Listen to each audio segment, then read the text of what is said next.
When a medical claim fails a systemic check, the reimbursement process comes to a violent halt. To survive the modern medical claims process, exactly how specific must a diagnostic code be? The exact parameters are established in ICD-10-CM guideline B.2, which dictates the mandatory level of detail required for all coding. The rule is strictly calibrated.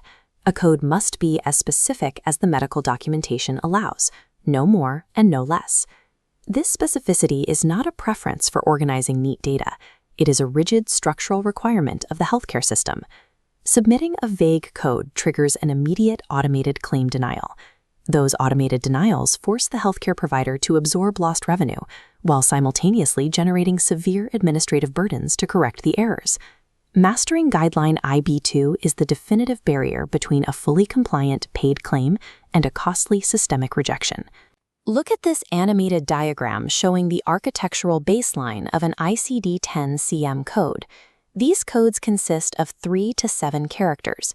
The 3-character base forming here represents a broad disease category rather than a specific clinical manifestation.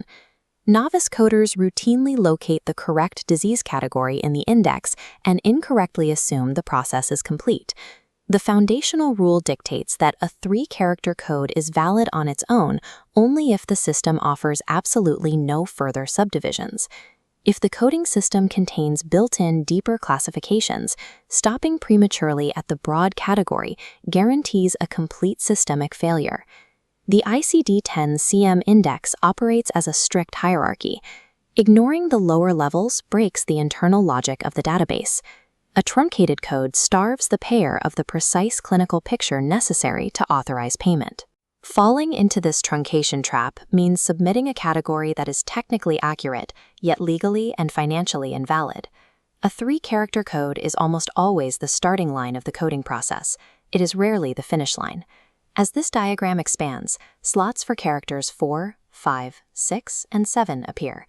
Every additional character provides a mandatory vector of clinical precision, specifying anatomical site, laterality, or disease severity. The expansion rule states that if the coding index provides these subdivisions, you are required by the guidelines to assign them.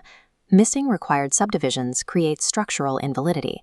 The 7th character performs a uniquely critical function, defining the patient encounter type. When the category dictates it, this 7th slot is strictly mandatory.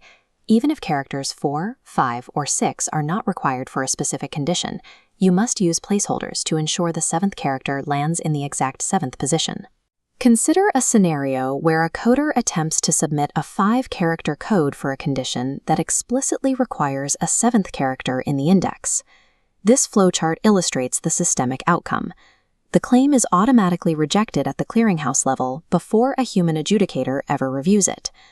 By contrast, a fully built 7-character code clears the systemic checks without friction. Precision in this digital infrastructure is a rigid mathematical requirement. There is no partial credit in medical coding. A code is either complete or it is wrong. Structural completeness is a non-negotiable binary.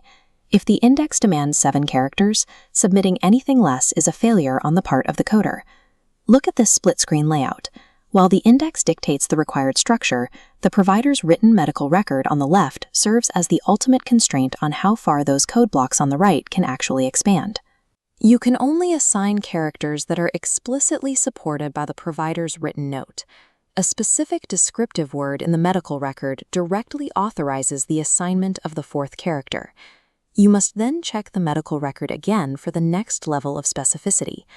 However, if the text lacks the necessary clinical detail for the 5th character, the coder must stop.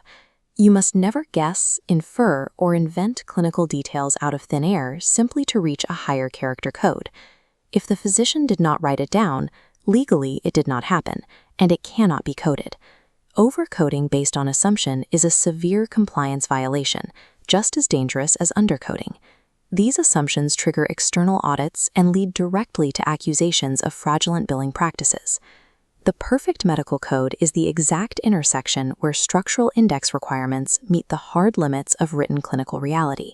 To permanently anchor these rules, look at this digital sticky note featuring the AMCI MJ gem.